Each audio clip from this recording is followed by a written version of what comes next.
সুপ্রিয় বন্ধুগণ, আসসালামু আলাইকুম। দূরে কাছে দেশে অথবা সে বাইরে থেকে বন্ধুরা ঠিক এই মুহূর্তে যে যেখান থেকে বাস্তব জীবনের গল্প শোনার জন্য আমার সাথে জয়েন করেছেন আমি আপন। আর যে আপন জীবনের গল্পের 1216তম পর্বে আপনাকে প্রতিদিনের মতো স্বাগতম জানাচ্ছি। প্রাণপ্রিয় বন্ধুরা, আজ আমি আপনাকে শোনাবো কাশ্মীরের ছেলে মোহাম্মদ সুফিয়ানের জীবনের হৃদয় কাঁপানো চমৎকার সুন্দর এক ভৌতিক বাস্তব জীবন কাহিনী। বন্ধুগণ, আজকের গল্পের টাইটেল 6 বৎসর ধরে মন্দির পাহারা দিচ্ছে এক পরী, এবং সেই পরীর সঙ্গেই মুসলিম ছেলে সুফিয়ানের এক চমৎকার রকম সুন্দর বাস্তব প্রেম কাহিনী। এই গল্পটা কাশ্মীর থেকে পাওয়া, এবং আপনারা হয়তো অনেকেই বলবেন যে আপন ভাই আপনি কাশ্মীরের ভাষা বুঝলেন কেমনে। না, কাশ্মীরের ভাই মোহাম্মদ সুফিয়ানের খুব ঘনিষ্ঠ একজন বন্ধু, নাম হচ্ছে মোহাম্মদ রাব্বি। তিনি ঢাকা মেডিকেল থেকে এমবিবিএস করেছে। ওখান থেকে উনি মেডিকেলে এমবিবিএস করে উনি আবার কাশ্মীরে গিয়েছে, ওখানে উনি জব করে, এবং আমি রাব্বির সহযোগিতায় কাশ্মীরের আপনার সুফিয়ানের গল্পটা পেয়েছি। এই গল্পের মাঝে আপনার কাশ্মীরের চমৎকার সৌন্দর্য, আমরা যে অনেকেই বলি যে পৃথিবীর স্বর্গরাজ্য কাশ্মীরে, কাশ্মীরের সৌন্দর্য ফুটে উঠেছে, স্মৃতিতে ধরে রাখার মতো এক চমৎকার সুন্দর বাস্তব জীবন কাহিনী। আমি সবাইকে অনুরোধ করবো শুরু থেকে শেষ পর্যন্ত কাশ্মীরের ভাই মোহাম্মদ সুফিয়ানের জীবনের বাস্তব গল্পটা আপনারা প্রত্যেকে আমার মুখে শুনবেন, এবং গল্প শেষে সুফিয়ান ভাইকে আপনার মতো করে একটা মন্তব্য কমেন্ট বক্সে লিখবেন। ধন্যবাদ সবাইকে। সুপ্রিয় বন্ধুগণ, আসসালামু আলাইকুম। আমার নাম মোহাম্মদ সুফিয়ান হোসেন, আমার বাড়ি কাশ্মীর। বন্ধুরা, আমি আমার জীবনের গল্পটা শুরু করার শুরুতে আপনাদেরকে আমার পরিবারের সম্বন্ধে জানিয়ে রাখি। আমার পরিবারে আমি আছি, আমার বাবা আছে, মা আছে, রয়েছে আমার দাদা দাদি সহ আমার কাকা। আমাদের পরিবারে আরও সদস্য রয়েছে আমার ছোট 2 বোন। আমরা টোটাল 2 বোন 1 ভাই। আমাদের পরিবারটা কাশ্মীর শহরের অনেক দূরে কোনো এক পাহাড় ঘেঁষা এক ছোট্ট গ্রামে, এক নিম্ন মধ্যবিত্ত পরিবার। আমার বাবা পেশায় একজন কৃষক। আমার বাবা আপেল বাগানে কাজ করে, যদিও আমাদের নিজেদেরও একটা আপেল বাগান আছে, কিন্তু সেই আপেল বাগানের মালিক আমার বাবা নয়। আমার বাবা আপেল বাগান করা এই জমিটা অন্যের কাছ থেকে নেয়, এবং সেই জমিতে আমার বাবা আপেলের চাষাবাদ করে। সেই থেকে যে পরিমাণের আপেল ফল আমরা বিক্রি করতে পারি, সেই ফলের প্রায় অর্ধেক আমরা জমির মালিকদের দিয়ে দিতে হয়। বিষয়টা ছিল এরকম যে আমার আব্বা বাগায় ওই জমিটা চাষাবাদ করতো। তো আমাদের এই অঞ্চল বা আমাদের ওই এলাকা, আমাদের ওই কাশ্মীর অন্য জায়গাগুলোর মতো না। আমাদের এখানে বছরের বেশিরভাগ সময় হচ্ছে ঠান্ডা পড়ে, এবং অক্টোবর, নভেম্বর, ডিসেম্বর এই 3-4 মাস ধরে আমাদের কাশ্মীরে একেবারে বরফ ঢাকা থাকে। সকালে খালি পায়ে আমরা বাসা থেকে বেরোতে পারি না, কারণ বরফের উপর দিয়ে আমাদের হেঁটে হেঁটে কাজে যেতে হয়। ঠান্ডার সাথে যুদ্ধ করে, বরফের সাথে যুদ্ধ করে আমাদের জীবন জীবিকা চলে। আমাদের ওই এলাকায় মানুষে ছিল অনেক মহাব্বত, প্রেম আর ভালোবাসা। ছিল না হিংসা বিদ্বেষ, বা ছিল না কোনো মারামারি, এরকম কোনো কিছু। ওই সময়টা তো আমাদের কাশ্মীর ইন্ডিয়ার দখলেই ছিল, আমরা ইন্ডিয়ার অংশেই ছিলাম। আমাদের প্রধানমন্ত্রী আমাদের ওই কাশ্মীরকে অন্যভাবে দেখতো। অন্য রাজ্যগুলোর মতো অত বেশি ত্রাণ, অত বেশি সহযোগিতা সরকারের দফতর থেকে আমাদের কাশ্মীরের জন্য আসতো না। এরপরেও আমরা একে অপরকে ভালোবেসে পারস্পরিকভাবে সুন্দরভাবে আমাদের জীবন কাটিয়ে যাচ্ছিলাম। আমার ছোটোকালের জীবনে তেমন কোনো ঘটনা নেই। আমাদের এলাকায় অন্য এলাকাগুলোর মতো এত অ্যাভেলেবেল স্কুল, কলেজ, ইউনিভার্সিটি নেই। এক একটা স্কুল আমাদের পাড়া থেকে অনেক দূরে, কেউ বা পায়ে হেঁটে শীতের ওই সময়টাতে অনেক কষ্ট করে স্কুলে যেতে হতো। আমি এইভাবে ক্লাস 9 পর্যন্ত পড়াশোনা করি, এবং ক্লাস 9-এর পরে আমি পড়াশোনা বন্ধ করে দিই। বন্ধ করে দেওয়ার বড় কারণ হচ্ছে আমার পারিবারিক অভাব। আমার পরিবারে অনেক বেশি অভাব দেখা দেয়। পরিবারের এই অভাব মেটানোর জন্যই আমি তখন হাত থেকে কাগজ কলম ফেলে কাজ করার জন্য নিড়ানি আর কাঁচি হাতে নিই। আমার 2 বোন, আমি আর আমার বাবা মা, আমরা সবাই মিলে খুব সকালে কাজের উদ্দেশ্যে বেরিয়ে যেতাম। এবং আমাদের ওই আপেল বাগানে আমরা দিনভর কাজ করতাম। এই থেকে আমরা মোটামুটি যে টাকা আয় উপার্জন করতাম, তা দিয়ে আমাদের পরিবারটা ভালোভাবেই কেটে যেত। পাহাড়ের চূড়ায় বসে কাশ্মীরের সৌন্দর্য উপভোগ করতে করতে কখন যে সময় কেটে যেত তা বোঝাই যেত না। আমাদের ওই কাশ্মীর ক্ষণে ক্ষণে রূপ পাল্টায়। এই বুঝে দেখি রোদ, এই দেখি বৃষ্টি, কিছুক্ষণ মধ্যেই আবার গোধূলি সন্ধ্যা। এমন করে সময়গুলো কাটতে কাটতে আমাদের এলাকাতে আমার বাবা একটা নতুন আপেল বাগান নিয়েছিল। এটা আমাদের এলাকা থেকে, আমাদের যে পাড়া আছে, আমাদের ওই পাড়া থেকে মোটামুটি খানিকটা দূরেই। খানিকটা দূরের একটা জায়গার মধ্যে আমার আব্বা ওখানে একটা নতুন আপেল বাগান নেয়। তখন আপেল বাগানটা আমার আব্বা খুব পরিচর্যা করতেছিল। বাবার সাথে সাথে আমিও ওই আপেল বাগানে কাজ করতেছিলাম। তো দিনরাত মিলিয়ে ওখানে কাজ করি। একদিন হলো কি, সন্ধ্যার সময় আমি আপেল বাগানে বসে আছি। বসে থাকা অবস্থায় আমার আপেল বাগানের পাশেই হচ্ছে একটা পাহাড় ছিল। সেই পাহাড়ের চূড়ায় একটা ছোট্ট মন্দির ছিল। অত বড় কোনো মন্দির না, ছোট্ট একটা মন্দির। এবং সেই মন্দিরের থেকে আপনার হিন্দুরা যে কীর্তন গাইতো, এরকম চমৎকার সুন্দর কণ্ঠের একটা কীর্তনের সুর এসে আমার কানে বাজলো। বাজার পরে আমার কাছে এই কীর্তনটা অনেক ভালো লাগলো। যদিও আমি মুসলিম সম্প্রদায়ের ছেলে, আমি মুসলমানের ঘরে জন্ম নিয়েছি, কিন্তু এই কীর্তনটা শুনে আমার ভিতরে কেমন জানি একটা অন্যরকম অনুভূতির জন্ম হলো। আরও বড় কারণ হচ্ছে, এই পাহাড়ের উপরে আমি মাঝে মাঝেও আসতাম এদিকে, কিন্তু কখনো কোনো দিন আমি দেখি নাই কোনো হিন্দু মেয়েরা বা কোনো নারীরা এই মন্দিরে যেতে। এই মন্দিরটা নিচ থেকে মোটামুটি বেশ উঁচু একটা জায়গার মধ্যে, যার জন্য বেশিরভাগ ক্ষেত্রে দেখা যায় ওখানে আমি দেখতাম যে পুরুষরাই, মানে পুরুষ হিন্দু লোকেরা, আমাদের এলাকাতে হিন্দু লোক খুব বেশি ছিল না, হাতে গোনা যারাই ছিল তারাই ওখানে গিয়ে পূজা করতো। মানে মুসলিম, মানে আপনার কি বলে, মেয়েরা, নারীরা ওখানে খুব বেশি একটা ওঠার সুযোগ ছিল না। কিন্তু আমি অবাক হয়ে গেলাম যে সন্ধ্যার সময় ওখান থেকে একটা নারী কণ্ঠে কীর্তন বেজে আসলো কোত্থেকে। ওই মানে বিকেলটা আমার কেটে গেল। আমি চলে গেলাম ঘরের মধ্যে, এবং ঘর থেকে ফিরে আসার পরে এর পরের দিন সন্ধ্যার সময় আমি আবারও আপেল বাগানে কাজ করতেছি। ওই মুহূর্তে আমি আবারও ওখান থেকে মিষ্টি সুরে, আপনার ওই কীর্তনের সুরে আমি আবারও শুনতে পাচ্ছি। ওই দিন ওই কীর্তনের সুরটা শুনে আমি একটু অবাক হয়ে গেলাম। সন্ধ্যার পরে আমি নিজেই ওই পাহাড়ের উপরে উঠে মানে হেঁটে হেঁটে যেতে শুরু করলাম। আমার ইচ্ছা হচ্ছে এত মিষ্টি মধুর সুরে কোন মেয়েটা কীর্তন গায়, আমিও ওরে একটু দেখব। এমন করে আমি পাহাড়ের চূড়া পর্যন্ত উঠলাম, এবং উঠার পরে ওখানে একজন পূজারী আছে, মানে উনি ওই ঠাকুর, ওনার সাথে আমার আবার মোটামুটি ভালো সম্পর্ক আছে। উনি আমাদের কাশ্মীরি ভাষা খুব ভালো জানে। পরে ওনার সাথে কথা বললাম, যে ঠাকুর মহোদয়কে বললাম যে এমন এমন ঘটনা গতকালকে রাতেও শুনলাম, মানে গতকালকে সন্ধ্যেও শুনলাম যে কীর্তন কেউ একজন কোনো একজন নারী কীর্তন গাইছে। আজকেও কিছুক্ষণ আগে শুনলাম যে কোনো একটা নারী কীর্তন গাইতেছে। এই মন্দিরে তো কোনো নারী থাকে না, তাহলে নারীর কণ্ঠে কীর্তন গাচ্ছে কে? উনি তখন আমার দিকে তাকিয়ে একটা মুচকি হেসে বলে, আমাদের এখানে একটা নতুন হিন্দু পূজারী মেয়ে আসছে, মানে নতুন একজন পূজারী আসছে মেয়ে। আমি তখন বললাম, কোত্থেকে আসছে? বলে ও কলকাতা থেকে আসছে। তো কলকাতা আমার খুব পরিচিত একটা জায়গা, মানে পরিচিত বলতে আমার ভালো লাগে। আমি কলকাতার মুভি মাঝে মাঝে দেখতাম, যদিও ভাষা বুঝতাম না, কিন্তু আমার ভালো লাগতো। এবং এটা শোনার পরে কলকাতার মেয়ে এখানে এসেছে।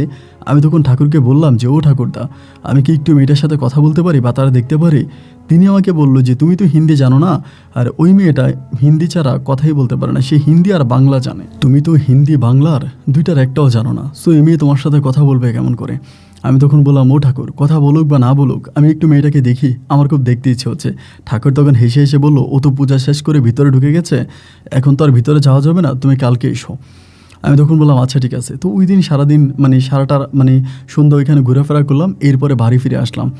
আসার পরে বরাবরের মতো পরের দিন আমি আবারও আমাদের এই আপেল বাগানে কাজের উদ্দেশ্যে গেলাম। সেদিন আমি সন্ধ্যার আগেই, মানে মাগরিবের আগে যে সময় তারা পূজা দেবে, ওই পূজার খানিকটা আগে আমি মন্দিরের পাশে গিয়ে দাঁড়ায় আছি। তো সেদিন আমার ওই ঠাকুরের সাথে দেখা হয়নি, বাট আমি দেখলাম খুবই সুন্দর পরিহিত একটা সাদা জামা পরে একটা মেয়ে, মানে ওদের ওই দেবীমার সামনে বসে পূজার জন্য জিনিসপত্র জোগাড় করছে। এবং খানিক বাদে আমার কানে ভেসে আসলো ওর ওই মিষ্টি সুরে ওই কীর্তনটা। এবং কীর্তন যখন আমি শুনতে পাচ্ছি, আমি তখন চিন্তা করতেছি, মেয়েটার যদি একটা নজর দেখতে পাই, যে এত সুন্দর করে কীর্তন গাইতে পারে, তার কণ্ঠ না, মানে সে জানি দেখতে কতটা সুন্দর। এমন করে এই মেয়েটাকে আমি সেদিনও দেখলাম না। সন্ধ্যার পরে, মানে পূজার পরে, তখন ঠাকুরের ঘরে আবারও গেলাম। ঠাকুর ঘরে গিয়ে ঠাকুরকে বললাম, ও ঠাকুরদা, আমি তো আজকেও মেয়েটাকে দেখতে পারলাম না, আপনি তো বললেন যে আজকে আমাকে দেখাবেন। বলে, এই মেয়েটা কারো সামনে আসতে চায় না। আমি বলেছিলাম তোর কথা, যে একটা মুসলিম ছেলে এসেছে এখানে তোমাকে দেখার জন্য, কিন্তু মেয়েটা কোনো কারো সামনে যেতে চায় না। আমি তখন বললাম, এই মেয়েকে আপনারা পেলেন কেমন করে? বলে, যেভাবে হোক মেয়েটা এখানে আসছে, এবং সে এখানে থাকবে ওয়াদা করেছে, আমি তাকে রেখে দিয়েছি। পরে আমি বললাম, যে মেয়েটা এরকম একটা নির্জন জায়গার মধ্যে, একটা মন্দিরের মধ্যে একা একা থাকে, ওর কোনো বিপদ হতে পারে না? ঠাকুর মহোদয় আমাকে বলে, আমাদের কাশ্মীরে কি কখনো কোনো বিপদ হয়েছিল কারো? আমরা তো কোনো বিপদ দেখি নাই, আমরা সবাই তো ভালো আছি, আমাদের কোনো বিপদ হয় না। আমি বললাম, তারপরেও আমি কি মেয়েটাকে একটু দেখতে পারবো না? ঠাকুরদা আমারে বললো, মেয়ে যদি তোমার সামনে আসতে না চায়, তাহলে আমি তোমাকে দেখাবো কেমন করে বলো তো বাপু? এমন করে আমি ঠাকুরদার সাথে কথাবার্তা বলে সেদিনও একেবারে হতাশ মন নিয়ে হাঁটতে হাঁটতে মন্দির থেকে নিচে নেমে আসলাম। এবং মন্দিরের নিচে নেমে এসে চিন্তা করতেছি, মেয়েটা আমার সাথে দেখা করতে চায় না কেন, আমার সাথে কথা বলতে চায় না কেন, মানে কী এমন সমস্যা, কেন আমার সাথে কথা বলবে না। এবং একটা সময় নিজের মনের মাঝে মানে প্রচুর হিট জাগলো যে আমার সাথে কেন দেখা করবে না, আমার সাথে কেন দেখা করবে না, কেন কথা বলবে না। আমি জোর করে হলেও এই মেয়ের সাথে দেখা করব আর কথা বলবো, এইরকম একটা রাগ তখন নিজের মনের মাঝে আমি পুষে রাখলাম। এমন করে বেশ কয়েকটা দিন কেটে গেল। আমি মন্দিরের ওইখানে বসে বসে ওদের পূজার মানে এই শব্দ শুনতাম, পূজায় তারা কীর্তন গাইতো, বিভিন্ন ধরনের ওদের ওই ধর্মীয় গান গাইতো, এগুলো শুনতাম, ভালো লাগতো। কিন্তু আমি আর ওইদিকে যেতাম না বা ওইদিকে যেতে পারতামও না। এরকম কাটতে কাটতে একটা পর্যায়ে আমাদের ওই পাশের বাড়িতে, আমাদের পাশের বাগানে আপেল হয়েছে, মানে তখন আপেল হয়েছে, আপেলগুলো মোটামুটি বড় হয়েছে, বাজারজাত করার মতো হয়েছে। সেখান থেকে আমি একদিন 5 কেজি আপেল প্লাস্টিকে করে নিয়ে আমি ওই ঠাকুরদার কাছে আসছি। আপনার আসরের টাইমে মানে 4টার দিকে আমি আসছিলাম। তো ঠাকুরের রুমে এসে আমি বললাম, ঠাকুর আপনার হচ্ছে দেবতার জন্য আমি ফল নিয়ে আসছি, আপনাদের দেবের জন্য আমি ফল নিয়ে আসছি, এগুলো আপনাদের ঠাকুরের সামনে, আপনাদের দেবতার সামনে দিবেন, দিয়ে হচ্ছে আপনি পূজা দিবেন আমার নামে। পরে উনি হাসতে হাসতে আমাকে বলে যে তোর নামে কি পূজা দিব। আমি বললাম, আপনি আমার নামে পূজা দিবেন, আপনাদের ওই নতুন পূজারীকে আমি যাতে দেখতে পারি, আমি যাতে আপনাদের নতুন পূজারীকে এক নজর দেখতে পারি, এই জন্য আপনি আমার নামে এই ফলগুলো দিয়ে পূজা দেবেন।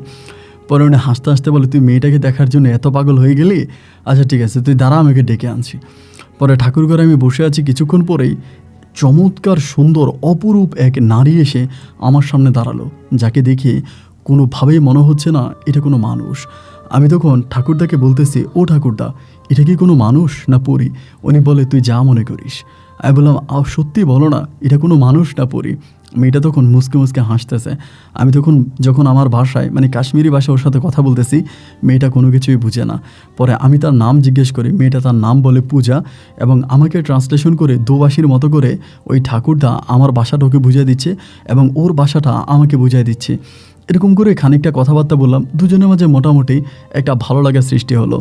এরপরে মাঝে মাঝে আমি ফল নিয়ে এটা নিয়ে ওইটা নিয়ে ওই ঠাকুরের মানে রুমে যেতাম এবং ঠাকুরদা ওখানে আসতো, আমি ওনার সাথে কথাবার্তা বলতাম এবং তার পাশাপাশি ওই পূজারী মেয়ে পূজাকে আমি দেখতাম, ও আসতো, পূজা দিত, পূজা মণ্ডপে বসতো, আমার সাথেও কথাবার্তা বলতো।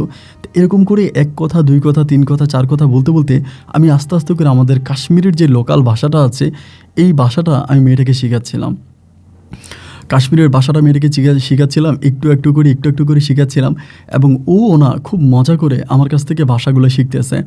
এইটার শব্দর মানে উত্তর কী হবে, ওইটার উত্তর কী হবে, এরকম করে একটা একটা করে আমার কাছ থেকে সে যখন এভাবে ট্রান্সলেশন করে উত্তরগুলো নিচ্ছে, আমার কাছে তখন ভীষণ ভালোই লাগতেছিল।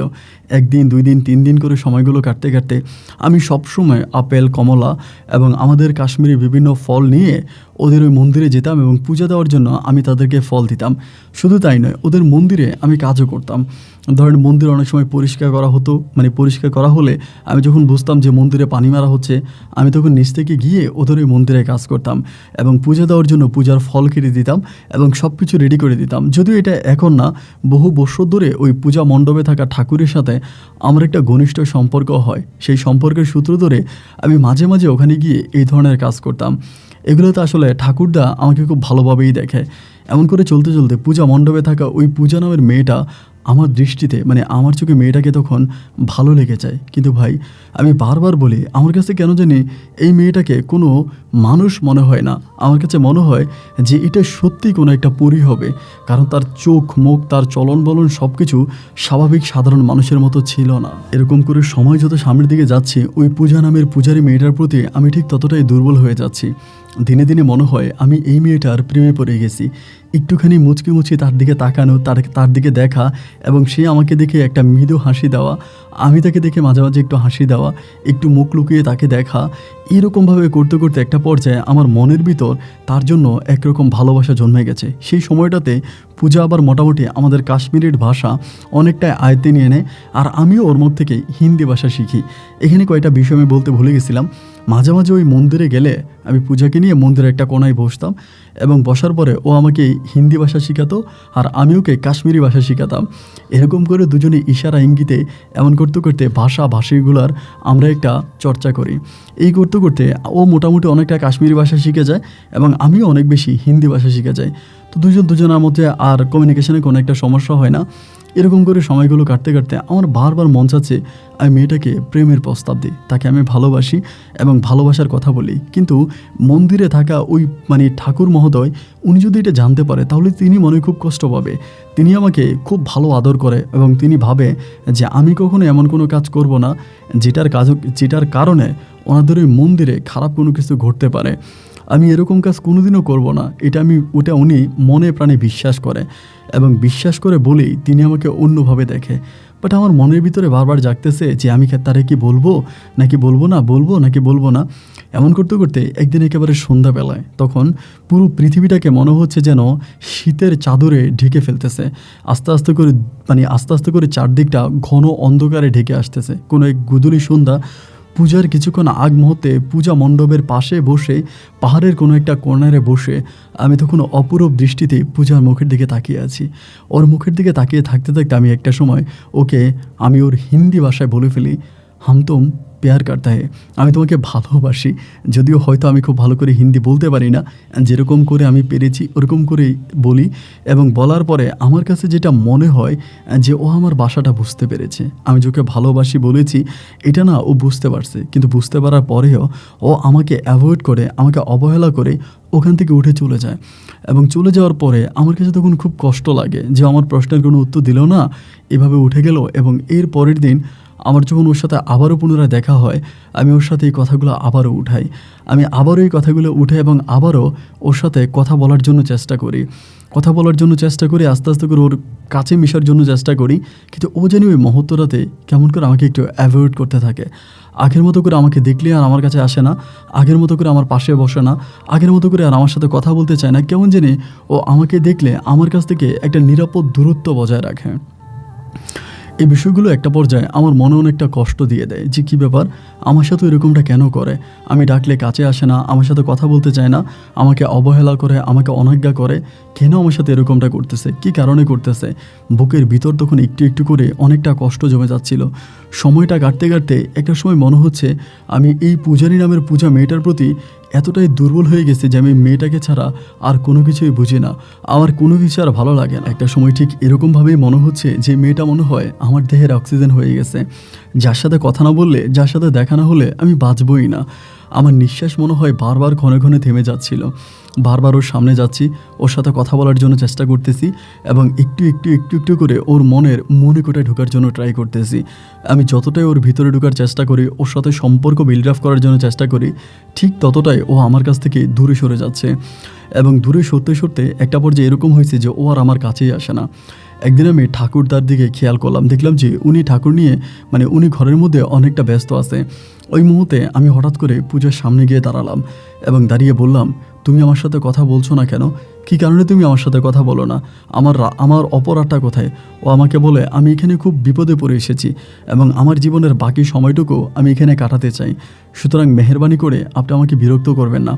আপনি পূজারীর সাথে অনেক ভালো সম্পর্ক, ঠাকুরের সাথে অনেক ভালো সম্পর্ক, সেই সুবাদে আমি আপনার সাথে কথা বলতাম, আপনার কাছে যেতাম এবং আপনার সাথে একটা ভালো সম্পর্ক তৈরি করার চেষ্টা করেছি। কিন্তু এই সম্পর্কটার মাঝে যে আপনি একটা নোংরামি নিয়ে আসবেন, এটা না আমি বুঝতে পারি নাই এবং আমি না এই সমস্ত সম্পর্কে কখনো জড়াতে চাই না। আমি তারে বললাম, কি বলো পূজা, তুমি এই সমস্ত সম্পর্কে জড়াতে চাও না? কেন চাও না? আমি তোমাকে ভালোবাসি, তুমিও তো আমাকে মোটামুটি পছন্দ করো, তাহলে কেন হবে না? ও আমাকে বলে, আপনি কেন বুঝেন না? আপনি হচ্ছেন মুসলিম আর আমি হচ্ছি হিন্দু, আমি আমার জীবনে কখনই আপনার সাথে জড়াতে পারবো না। আমি বললাম, তাতে কি হয়েছে? তুমি যদি আমাকে বিয়ে করো, তুমি তোমার ধর্ম পালন করবা আর আমি না হয় আমার ধর্ম পালন করব।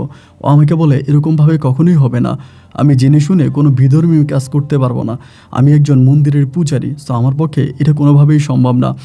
এইখানে কয়েকটা বিষয় ভাই বলে রাখা ভালো। মাঝে মাঝে হতো কি জানেন, ওর সাথে যখন আমার দেখা হতো, আমি কথা বলতাম, হঠাৎ করে আমাকে চিনতো না।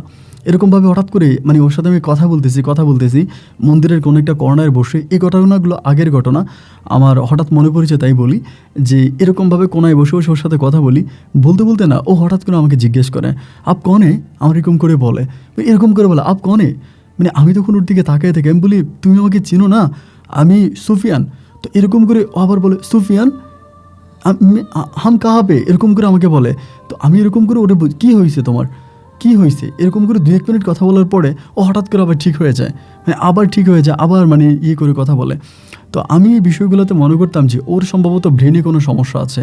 অনেক মানুষ হয় না যে হঠাৎ মেমোরি লস করে ফেলে, হঠাৎ সব কিছু ভুলে যায়, এই সব কিছু ঠিকঠাক আছে আবার কিছুক্ষণ পরে সব কিছু ভুলে যায়, এই রকমটাই আমার কাছে মনে হচ্ছিল। কিন্তু তখনও আমি ভাবতাম না যে ওর ভিতরে এরকম ভয়ঙ্কর কিছু লুকিয়ে আছে, এইরকম ভয়ঙ্কর কিছু ওর মাঝে লুকিয়ে আছে, আমি এটা তখনও ভাবতে পারি নাই। এরপরেও আমি ওর সাথে ওরকম মিষ্টি মধুর কণ্ঠে ভালোভাবেই কথা বলে যাচ্ছিলাম। এরকম করতে করতে যখন ও আমাকে অবহেলা করতেছে, প্রায় আমার এখানে অনেকগুলো মাস কেটে গেছে, 5 মাস 7 মাসের মতো কেটে গেছে, 5-7 মাসের মতো কেটে গেল। এবং যখনও আমাকে এরকমভাবে অবহেলা করে, ওর ওই অবহেলাটা আমি নিতে পারতাম না, মানে আমার কাছে আর সহ্য হতো না।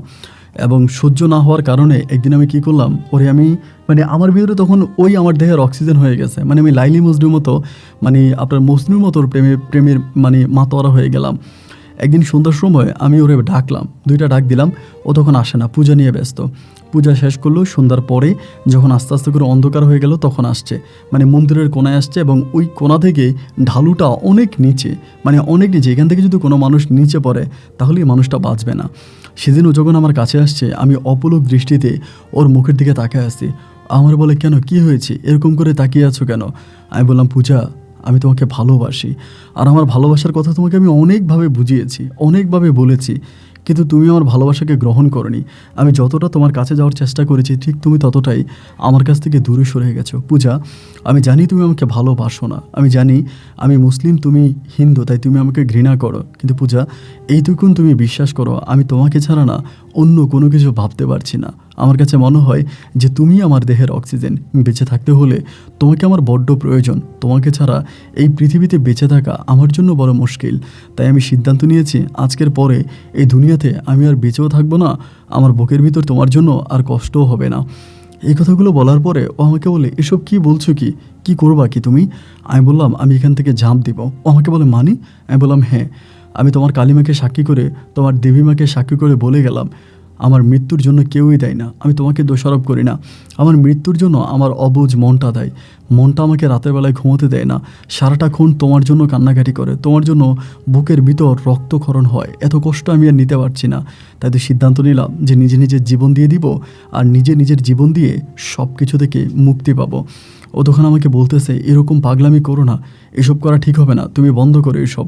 আমি বললাম, না, আমি বন্ধ করব না, আমার সব কোনো কিছু বন্ধ করতে ভালো লাগে না, আমি তোমাকে ভালোবাসি। এমন করতে করতে আমি সেদিন কিন্তু একেবারে মানে মন থেকে সিদ্ধান্তই নিয়েছি যে আমি এখান থেকে ঝাঁপ দিব। আমি মন থেকে এটা পরিপূর্ণভাবে সিদ্ধান্ত নিয়ে আসছি। এবং ঝাঁপ দেওয়ার জন্য আমি যখন ওয়ালের উপরে উঠতেছি, ওই মুহূর্তে আমার হাত চেপে ধরে এবং ধরে আমাকে বলতেছে, সুফিয়ান, তুমি আমাকে আর একটা রাত সময় দাও, আজকের এই রাতটা কেটে গেলে আমি কালকেই তোমাকে বলবো, আমাকে অন্তত একটা রাতে সময় দাও, তুমি একটা রাত বেঁচে থাকো, এরকম পাগলামি করো না। আমি বললাম, সত্যি বলবা তো? আমাকে বলে, হ্যাঁ, একটা রাত কেটে গেলে আমি তোমাকে সব কিছু জানাবো। আমি তখন বললাম, কেন, এই এক রাতের আগে তুমি আমাকে বলতে পারবা না কেন? আমাকে বলে, এক রাতের পরেই আমি তোমাকে সব কিছু বলবো, আর আমাকে না এত বেশি প্রশ্ন করো না, আমি তোমার সব প্রশ্নের জবাব দিতে পারবো না। তুমি না আজও আমার সম্বন্ধে তেমন কিছুই জানো না, তাই আমাকে নিয়ে এতটা বাড়াবাড়ি করো না।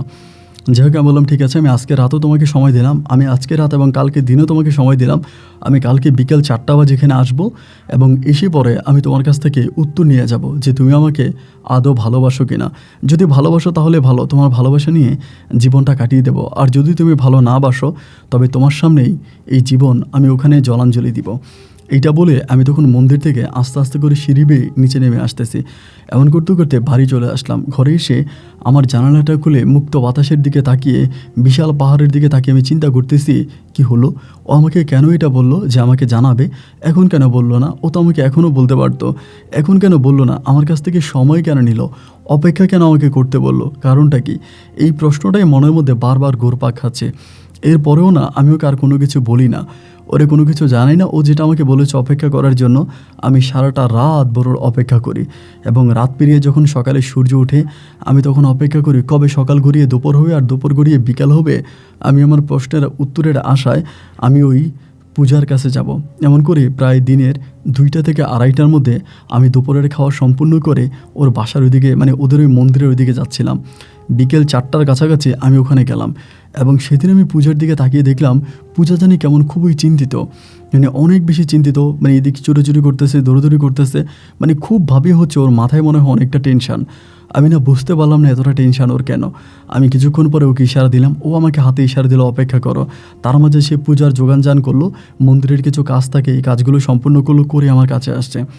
আসার পরে আমারে বলে যে দেখো আমি তোমাকে অনুরোধ করতেছি তুমি এই পাগলামিটা করো না। আমি তখন অবাক হয়ে গেলাম, কিরে ঘুরে ফিরে আবার সে একই কথা। আমি তখন তারে বললাম যে তুমি আমার কাছ থেকে সময় কেন নিলা, আমার কাছ থেকে তুমি সময় কেন নিলা, আর এখন তুমি আমাকে বলতেছ আমি তোমাকে আমি পাগলামি না করার জন্য সময় কেন নিচ্ছ।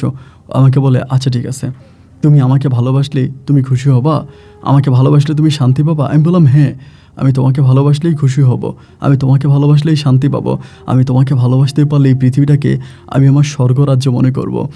এমন করে যখন ওর সাথে কথা বলতেছি একটা পর্যায়ে ও একটা মৃদু হাসি দিয়ে বলে আচ্ছা ঠিক আছে, আজ থেকে আমরা দুজনকে ভালোবাসি। এরপর থেকেই শুরু হয়ে গেল পূজার সাথে আমার একটা মিষ্টি মধুর প্রেমের একটা সম্পর্ক। এবং সম্পর্কটা এতটাই গভীরতায় পৌঁছে যায় যে পূজা আমাকে ছাড়া কোনো কিছু বুঝে না এবং আমিও তারা ছাড়া কোনো কিছুই বুঝি না। দিন শেষে রাত পেরিয়ে আমরা একসাথে হয়ে যাই, দুজনে মিলে কথাবার্তা বলি। এইরকম সময়গুলো কাটতে কাটতে পূজা মণ্ডপে থাকা ওই মন্দিরে থাকা ওই ঠাকুর যিনি আছে তিনি কিছুটা বিষয় করে ফেলে, ধারণা করে ফেলে যে পূজার সাথে আমার এরকম কোনো একটা কিছু আছে বা এরকম কিছু চলতেছে।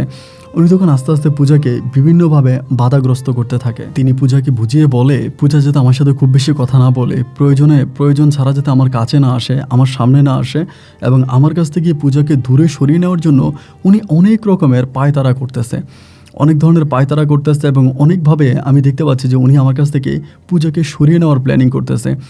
এই বিষয়গুলো সামনের দিকে যাচ্ছে আর আমার মনের ভিতরেও না খুব কষ্ট লাগা কাজ করতেছে।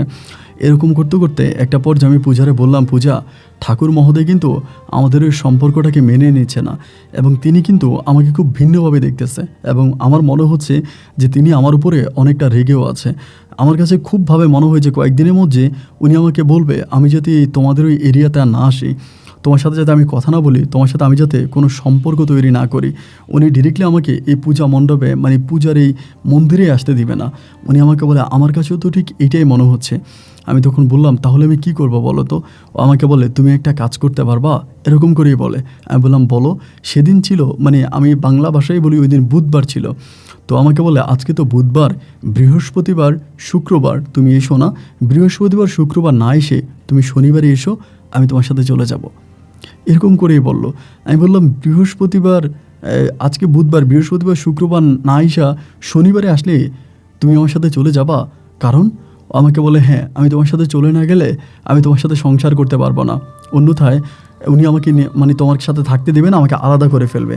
আমি তখন বললাম তোমার সব কথাই আমি মানলাম, তোমার সব কথাই ঠিক আছে, কিন্তু বুধবার আর বৃহস্পতিবার শুক্রবারে আমি কেন আসবো না? ও আমাকে বলে কারণ তুমি যদি ঘন ঘন আসো উনি আমাকে ডাউট করে ফেলবে, আমাকে সন্দেহ করে ফেলবে, হয়তো আর তোমার সাথে আমার পালিয়ে যাওয়ার কোনো সুযোগ থাকবে না। আমি তখন বললাম তাহলেই ঠিক আছে, তোমার সাথে আমার পালিয়ে যাওয়ার সুযোগ যদি নাই থাকে তুমি আমার সাথে এখন চলো। ও আমাকে বলে তুমি কি পাগল হয়ে গেছো? আমি এখানে আজকে এতগুলো বৎসর ধরে আছি, এতগুলো বৎসর আমি এই মন্দিরটা পাহারা দিচ্ছি, আর বললেই আমি চলে যেতে পারি? আমার তো ভগবানের কাছ থেকেও বিদায় নিতে হবে, আমার নিজেরও অনেক কাজ আছে, আমি আমার কাজগুলো সম্পূর্ণ করে খুব দ্রুতই তোমার সাথে চলে যাব। তোমাকে আমি অনুরোধ করি বলি তুমি এই 2টা দিন মন্দিরে এসো না। আমাকে এটা বললো। আমি তখন বললাম আচ্ছা ঠিক আছে, তুমি আমাকে যেরকম করে বললা আমি সেরকমভাবেই তোমার কথা মেনে নিলাম, এই 2 দিন আমি মন্দিরে আসবো না। এমন করে ওর সাথে কথাবার্তা বলে আমি তখন মন্দির থেকে বিদায় নিই এবং মন্দির থেকে বিদায় নিয়ে আমি তখন বাড়ি চলে যাই। 2টা দিন আমার কাছে মনে হয় 2টা বৎসরের মতো। আমার কাছে কোনো মোবাইল ফোন নাই যে আমি ওর সাথে ফোনে কথা বলবো বা ওর কাছে আমি ওর সাথে আমি কথা বলবো। খুব খারাপভাবেই তখন সময়গুলো কাটতেছিল, এতটাই কষ্ট হচ্ছিল যে আসলে কি করব, কাউকে তো বুঝাতে পারি না, নিজের ভিতরে থাকা কষ্টের কথাগুলো কাউকে বুঝাতে পারি না, অনেকটা কষ্ট হচ্ছে। তারপরেও নিজের সাথে নিজে যুদ্ধ করে ফাইটিং করে মেনে নিচ্ছিলাম, যাই হোক যেটাই হোক দেখি না কি হয়। এবং এরকম করে অপেক্ষা করতে করতে করতে করতে একটা পর্যায়ে 2টা দিন কেটে গেল, বৃহস্পতিবার কাটলো, শুক্রবারও কেটে গেল। আমি শুক্রবারে মসজিদে গিয়ে অনেকক্ষণ ধরে পূজার জন্য কান্নাকাটি করি এবং আমি যাতে পূজাকে পাই, ও যাতে আমার হয়ে যায় এই জন্য আল্লাহ তাআলার কাছে আমি ওকে চাই। এবং এমন করে বৃহস্পতিবার শুক্রবার কেটে যাওয়ার পরে শনিবার বিকেলবেলা আমাকে যে সময় দিয়েছিল ওই সময়ে আমি ওকে নিয়ে আসার জন্য, ওইখান থেকে ওকে নিয়ে আসবো এই প্রস্তুতি নিয়ে আমি ওর মন্দিরের কাছে যাই। এবং মন্দিরের এরিয়াতে ঢোকার পরে আমি ওকে দেখতে পাই না। ওকে দেখতে না পাওয়ার পরে আমি চিন্তা করলাম কী ব্যাপার, ও নাই কেন। এদিক সেদিক খোঁজাখুঁজি করে আমি তখন ঠাকুরকে দেখলাম। অনেকক্ষণ পরে ঠাকুরকে দেখে ঠাকুরকে জিজ্ঞেস করলাম, ও ঠাকুরদা, তোমাদের মন্দিরের পূজারি পূজা কোথায়, আমার বন্ধু পূজা কোথায়? উনি আমার দিকে তাকিয়ে একটু মানে ভয়ঙ্কর বা একটু কষ্টকর নজরে তাকিয়ে বলে, পূজা চলে গেছে। চলে গেছে? পূজা কোথায় চলে গেছে? উনি আমাকে বলে, পূজা তার রাজ্যে চলে গেছে। আমি বললাম, মানে এটা আপনি কি বলছেন, কোথায় চলে গেছে? বলে, পূজা কলকাতায় চলে গেছে। আমি বললাম, ঠাকুরদা এই আপনি কেমন কথা বলছেন, পূজা কলকাতায় চলে গেছে? পূজার তো কলকাতায় চলে যাওয়ার কথা ছিল না। আপনি এটা কী বলছেন যে পূজা কলকাতায় চলে গেছে? বলে, হ্যাঁ, ও তো কলকাতায় চলে গেছে। আর পূজার মাঝে একটু সমস্যা ছিল, এগুলো তোমার কাছে বলা যাবে না, এগুলো আর কারো কাছে আমি বলতেও চাই না, এগুলো বললে খুব সমস্যা হবে। পূজা আসলে এখানে আসেনি, ওকে জোর করে আনা হয়েছিল। আমি বললাম, মানে পূজা এখানে আসেনি, পূজাকে জোর করে আনা হয়েছিল? কে পূজাকে জোর করে এনেছে? উনি আমাকে বলে, আমাদের এক ভগবান, আমাদের এক দেবতা ওকে জোর করে এখানে নিয়ে এসেছে। আমি তখন বললাম, আপনাদের কোন দেবতা ওকে এখানে জোর করে নিয়ে এসেছে? এই কি ভুলভাল কথাবার্তা বলছেন আপনি আমাকে? উনি আমাকে বলে, আমি এই নিয়ে তোমার সাথে কোনো কথা বলতে চাই না। আমি তো ভাই আর মানে দুটা পা চলতেছে না, এই আমি কি দেখতেছি, এই আমার সাথে কেমন কথা হচ্ছে? যে পূজাকে আমি মনে প্রাণে ভালোবাসি, যে পূজাকে ছাড়া আমি কোনো কিছু চিন্তাই করতে পারি না, আমার সেই পূজা নাকি আমার নাই, এটা তো আমি মানতে পারবো না। ভগবান আমার কাছ থেকে পূজাকে কেড়ে নিবে, এটা কি করে সম্ভব? আমি ওখানে কান্নাকাটি করতে শুরু করি। বিশ্বাস করবেন, আমি সারাটা বিকেল সারাটা সন্ধ্যা ওইখানে থাকি এবং রাত্রি কেটে গেল। এরপরেও আমি রাত্রির মধ্যে ওই পূজা মন্দিরের সামনে আমি শুয়ে আছি। শেষ রাতের দিকে ওই আপনার উনি যখন ঠাকুরদা যখন উঠছিল পূজা দেওয়ার জন্য, উনি যখন দেখলো যে আমি পূজা মণ্ডপের সামনেই শুয়ে আছি, উনি আমাকে ওখানে ডাকলো, সুফিয়ান সুফিয়ান বলে ডাকলো। আমি উঠছি পরে বলে, তুমি বাড়ি চলে যাও, এত রাত পর্যন্ত তুমি এখানে কেন? তুমি সারা রাত কি এখানেই বসেছিলা? আমি বললাম, হ্যাঁ ঠাকুর, আমি সারা রাত এখানেই বসেছিলাম। আমাকে বলে, তুমি বাড়ি যাওনি কেন? আমি বললাম, বাড়ি আমি যাবো কেমন করে বলেন? আমি তো পূজাকে ভালোবাসি, আমি পূজাকে বিয়ে করতে চাই, আমি এই জন্যই তো আজকে এসেছি। পূজা আমাকে বলেছে ও আমাকে নিয়ে আজকে পালিয়ে যাবে, কিন্তু আমাকে নিয়ে না পালিয়ে ও কেন কলকাতায় চলে গেল? ঠাকুর তখন আমার পাশে বসে আমাকে বলে, সুফিয়ান শোনো, পূজা চাইলেও না তোমার সাথে যেতে পারবে না, কারণ পূজার মাঝে কিছু সমস্যা আছে। আমি বারবার ওনাকে জিজ্ঞেস করি, সমস্যার কথাটা কি আপনি আমাকে বলেন? উনি আমাকে বলে না। এরকম করে আমি বলি, ঠাকুর আপনি আমাকে পূজার ঠিকানা দেন, কলকাতায় পূজারা কোথায় থাকে, আমি এই ঠিকানাটা একটু জানতে চাই। উনি আমাকে কোনো কিছুই বলতে চায় না। আমি বারবার বলি, ও ঠাকুরদা, আপনি আমাকে অন্তত একটাবারের জন্য বলেন যে পূজা কোথায় থাকে, আমি পূজার ঠিকানাটা একটু চাই, আমি একটাবারের জন্য পূজার কাছে যেতে চাই। ও আমার সাথে কেন বেইমানি করেছে, মিথ্যে ভালোবাসা দিয়ে ও কেন আমার মন কেড়ে নিয়েছে, কেন আমার সাথে এরকমটা করেছে, আমি একটাবারের জন্য ওর কাছে যেতে চাই। পরে আমাকে বলে, না, ওর কাছে যাওয়াটা তোমার ঠিক হবে না, তুমি ওর কাছে যেও না। আমি বারবার অনুরোধ করে উনি আমাকে বলেন, একটা পর্যায়ে উনি বাধ্য হয়ে বিরক্ত হয়ে রেগে গিয়ে কয়েকদিন পরে পূজার ওই গ্রামের ঠিকানাটা আমাকে একটা কাগজে লিখে দেয়। আমি সেই ঠিকানা অনুযায়ী আমি একাই তখন কাশ্মীর থেকে কলকাতার উদ্দেশ্যে রওনা দিই। আমার ফল বিক্রি করা টাকাগুলো পকেটে নিয়ে আমি তখন বাবা মাকে বললো, আমি একটু ঘুরতে যাব, আমি নয়াদিল্লি দেখব। এরকম মিথ্যে কথা বলে আমি তখন পূজার সাথে দেখা করার জন্য কলকাতায় আসি। আমি তো কাশ্মীরি একটা ছেলে, আমি খুব ভালো হিন্দি বলতেও পারি না, বাংলা তো আমি জানিই না। এরপরেও মোটামুটি আমি ঠিকানা অনুযায়ী এই পূজাদের এরিয়া পর্যন্ত চলে আসি, মানে ওদের যে মহল্লা, ওই মহল্লাতে আমি চলে আসি। জায়গাটার নাম ছিল হায়দ্রাবাদ। হায়দ্রাবাদের আপনার হাওড়ার একটা জায়গা ছিল, ওই হাওড়া জায়গার মধ্যে ওদের বাড়ি ছিল। ওইখানে আসার পরে আমি একজনের সাথে কথাবার্তা বলি এবং ওই ভাইটা অনেক ভালো ছিল। তিনার সাথে কথাবার্তা বলার পরে জানতে পারি তিনার বোন আর পূজা একই সাথে নাকি পড়াশোনা করতেও, এবং তিনার বোনের পূজা একই সাথে পড়াশোনা করতো। তা আমি বললাম, আমি একটু পূজার সাথে দেখা করতে চাই। পরে বললো, পূজার সাথে দেখা করতে পারবে কি না জানি না, কিন্তু আমার বোনের সাথে তোমাকে দেখা করাই দিব। ওই ভাইটার সাহায্যে আমি তখন তার বোনের সাথে কথাবার্তা বলি এবং তখন তার বোন আমাকে বলে, আজ থেকে বহু বছর আগেই নাকি পূজা গ্রাম থেকে চলে যায়। পূজা এই গ্রাম থেকে চলে যায়, তার বড় কারণ হচ্ছে পুরো পড়াশোনা মানে পূজা পড়াশোনা করতো হাওড়া শহরে, ওই শহরে থেকে পড়াশোনা করতো। ওইখান থেকে পূজার সাথে একটা হিন্দু পরী, যে পরীটা পূজাকে অনেক পছন্দ করতো, যে পরীর নাম হচ্ছে শ্রিয়া নামের ওই পরী পূজার সাথে অনেক ভালো সম্পর্ক ছিল, দুজনায় খুব ভালো বান্ধবী ছিল। এবং একটা পর্যায়ে পূজার বিয়ে ঠিক হয়ে যায়। এলাকাতে বাড়িতে পূজাকে বিয়ে দিয়ে দেবে পূজার অমতে, কিন্তু পূজা এই মুহূর্তে বিয়ে করতে চায় না। এবং এই নিয়ে পূজার অনেক ঝামেলা হচ্ছিল এবং ঝামেলার একটা পর্যায়ে পূজা হঠাৎ করে সব কিছু ছেড়ে পূজা জানে কোথায় চলে যায়, পূজাকে আর খুঁজে পাওয়া যায় না। দীর্ঘ বহু বছর পরে পূজা ফিরে আসে, কিন্তু কোত্থেকে আসে এটা আমরা কেউই বলতে পারি না। আমি বললাম পূজা কোত্থেকে আসে এটা যদি কেউ বলতে না পারে আমি জানি। পূজা ফিরে আসে সুদূর কাশ্মীর থেকে। বলে কাশ্মীর? আমি বললাম হ্যাঁ, পূজা কাশ্মীরেই ছিল, ওইখানেই পূজার সাথে আমার পরিচয়। একটা বারের জন্য তুমি পূজাকে আমার কাছে এনে দাও, আমি ওর সাথে কথাবার্তা বলবো। তখন হলো কি, এই মেয়েটা পূজাকে আবারও আমার কাছে এনে দিল, মানে আমার সাথে কথা বলার সুযোগ করাই দিল, ওদের বাসায় আনছে। আনার পরে পূজাকে দেখার পরে আমি আবেগে আপ্লুত হয়ে গেলাম। আমি আমার চোখের পানি ধরে রাখতে পারলাম না, আমি কান্না করতে শুরু করলাম। আমি বললাম পূজা, তুমি আমাকে ভুলে গেছো? আমার কোনো কিছু তোমার মনে নেই? ও তখন আমার দিকে তাকিয়ে বলতেছে আপ কনে, আমাকে এরকম করে বলে। আমি তখন বললাম আমি সুফিয়ান, তুমি আমাকে চিনো না? ও আমাকে বলে না তো, আমি তো সুফিয়ান নামের কাউকে চিনি না। আমি বললাম তুমি কাশ্মীরে ছিলা, কাশ্মীরের মন্দিরে তুমি ওখানে অনেক বছর ধরে পূজার কাজ করেছো, তুমি ওখানে পূজারই ছিলা। আমাকে বলে সব কোনো কিছু আমার মনে নাই। আমার তখন মনে হয় কী রে, ও তো আমাকে বলতো যে ওর ব্রেন মাঝে মাঝে লস হয়ে যায়। আমি আগেও দেখতাম ও এই বলে এই ভুলে যায়। আমি ওকে বারবার নয়, প্রায় আধা ঘন্টার মতো আমি ওকে বোঝানোর জন্য চেষ্টা করি যে পূজা আমি সুফিয়ান, পূজা আমাকে চিনতে চেষ্টা করো, আমাকে বুঝতে চেষ্টা করো। এত সময় ধরেও আমি ওর সাথে কথাবার্তা বলে আমি ওকে চিনাতে পারলাম না যে আমি ওর ভালোবাসার মানুষ সুফিয়ান। শুধু ওর ভালোবাসার জন্য পাগল হয়ে সুদূর কাশ্মীর থেকে আমি ছুটে এসেছি এই কলকাতা শহরে। আধা ঘন্টা ধরে ওর সাথে কথাবার্তা বলি, কিন্তু ও চলে যায়, আমার সাথে কোনো কথা বলে না। এবং না বলার পরিপ্রেক্ষিতে আমি তখন এখানে আসি, ওই মেয়েটার সাথে আবারও কথা বলি। মেয়েটার সাথে কথাবার্তা বলার পরে মেয়েটা আমাকে বলতেছে যে ভাইয়া দেখেন, আসলে মূলত পূজার সাথে একটা পুরী আছে, এবং ওই পুরীটা এর আগেও পূজাকে আরেকটা জায়গায় নিয়ে গিয়েছিল, কয়েকদিন ধরে রেখেছে, এবং সেখান থেকেও পূজা আবার চলে আসছে। তো পূজা আসার পরে ওই জায়গায় ও কী করে না করে কোনো কিছু ওর মনে থাকে না। আমি বললাম কী বলো? বলে হ্যাঁ, আমি প্রায় 3 থেকে 4 দিনের মতো ওই ভাইদের বাসায় মেহমান হিসাবে ছিলাম, কিন্তু পূজার সাথে আমার আর দেখা হয়নি। 3-4 দিন পরে ব্যর্থ শরীরে আমি পুনরায় আবারও আমার শহর কাশ্মীরে ফিরে আসি।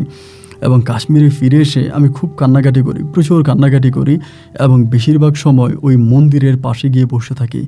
উঁচু পাহাড়ের উঁচাই সেই মন্দির, এবং মন্দিরের পাশে গিয়ে বসে বসে আমি পাহাড়ের চূড়ার দিকে তাকিয়ে থাকি। বড় বড় পাহাড়গুলো মাথা তুলে তুলে দাঁড়িয়ে আছে, এগুলোর দিকে তাকিয়ে তাকিয়ে আমি চোখের পানি ঝরিয়ে ঝরিয়ে কান্না করি। আর পূজারি এরকম করতে করতে, যেখানে যে পূজারি ছিলেন ঠাকুর, তিনি এগুলো দেখতে পায়। তিনি সবসময় এগুলো দেখে যে আমি এখানে বসে বসে কান্না করি, এবং 1 দিন 2 দিন 3 দিন করে সময়গুলো কাটতে কাটতে মাঝে মাঝে তিনি আমাকে এসে বলে তুমি এখানে কান্নাকাটি করো না, এখান থেকে তুমি চলে যাও, ওইখানে তুমি কান্নাকাটি করো না। আমি বললাম ঠাকুরদা, আমি তো মেয়েটাকে অনেক ভালোবেসেছি, আমি তো কোনো ধর্মের পাগল হই নাই, আমি ওরা ভালোবেসেছি, আমি ওরা নিয়ে সংসার করতে চেয়েছি, কিন্তু এমনটা কেমন হলো? ঠাকুরদাও আমাকে একই কথা বলে। ওর সাথে একটা পরী আছে, যে পরীর নাম হচ্ছে শ্রিয়া। ওই শ্রিয়া পরীটাই ওকে এই রাজ্যে নিয়ে এসেছে, ওকে এখানে এসেছে, এবং ও শ্রিয়া পরীর সাথে ওইখানে ছিল, এবং থাকার পরে এই মেয়েটা এখান থেকে, যখন ওই শ্রিয়া পরীটাই তারা আবার এখান থেকে নিয়ে যায়, এবং তার পরিবারে নিলে পরে তার হাতে মানে তোরে করা হয়, এবং এরপর থেকে শ্রিয়া তার কাছ থেকে চলে যায়। আমি বললাম ঠাকুরদা, আমি কি শ্রিয়াকে দেখতে পাবো একটাবার? উনি আমাকে বলে শ্রিয়া তো একটা পরী, তুমি তাকে দেখবা কেমন করে? আমি বললাম ঠাকুরদা, পরী হয়েছে তো কী হয়েছে, আমি তার একটা নজর দেখতে চাই। উনি আমাকে বলে যে না, আমার ক্ষমতা নয় ওকে ডেকে তোমার কাছে আনার, তবে তোমার যদি ইচ্ছে হয় তুমি তাকে ডাকতে পারো, এবং সে যদি ইচ্ছে হয় তোমার সাথে দেখা করতে পারবে, কিন্তু আমি তাকে ডেকে তোমার সাথে দেখা করতে পারবো না, এটা আমার ধর্ম বিরোধী হয়ে যাবে। তিনি আমাদের পরীদের মানে জিনদের মধ্যে তিনিও একজন ধর্মগুরু, মানে ওই হিন্দুদেরই একজন ধর্মগুরু তিনি। তো আমাকে বললো আমি তার সাথে বেয়াদবি করলে তিনি আমাকে হয়তো কঠিন শাস্তিও দিতে পারবে। তোমার সাথে যেহেতু তার সম্পর্ক আছে, মানে পূজার সাথে সম্পর্ক মানে স্ত্রীর সাথে সম্পর্ক থাকা, তুমি যে বলো পূজা তোমার সাথে এসব করেছে, আসলে এসব পূজাই করেনি, এসব তোমার সাথে স্ত্রীয়া করেছে। তুমি যদি সত্যিকার অর্থে কারো মনে জায়গা করে থাকো, এটা স্ত্রীয়ার মনে জায়গা করেছো। তুমি তাকেই ডাকো, এবং সে যদি আসে তবেই সে তোমার সাথে ওরা একসাথ করে দিতে পারবে। এই কথা বলার পরে আমি ভাই এরপরে প্রতিটা দিন এই পূজা মণ্ডপের সামনে বসে বসে কান্না করি, এবং প্রতিটা দিন কান্না করি, এমন কোনো দিন নেই আমি কান্না করি না। এরকম করে আমি বেশিরভাগ রাতের বেলা এখানে ঘুমিয়ে যাই। আমার পরিবারের কাছে আমি খুব একটা যাই না, আমার আব্বু আমাকে অনেক বকাবাধ্য করে, অনেক করে। আমি হিন্দু হয়ে গেছি, আমি মন্দিরে গিয়ে বসে থাকি, আব্বু আমার সাথে খারাপ কাজ করে। খিদা লাগলে আপেল বাগানে যাই, 2টা আপেল ছিঁড়ে খাই, আবার এসে একইভাবে ওই মন্দিরের সামনেই শুয়ে থাকি, ঘুমায় থাকি। এভাবে দীর্ঘ অনেকগুলো দিন পরে একদিন আমি হঠাৎ করে এক রাতে একটা স্বপ্ন দেখে আমি সম্পূর্ণ পূজার রূপে একটা মেয়েকে দেখতে পাই। পূজা যেই পোশাকটা পরে মন্দিরে ঘোরাফেরা করতো, সেম একটা পোশাক পরে এসে আমাকে ডাকলে পরে আমি তখন ঘুম থেকে উঠি, পরে আমি বসার পরে আমাকে বলে যে সুফিয়ান, তুমি চলে যাচ্ছ না কেন?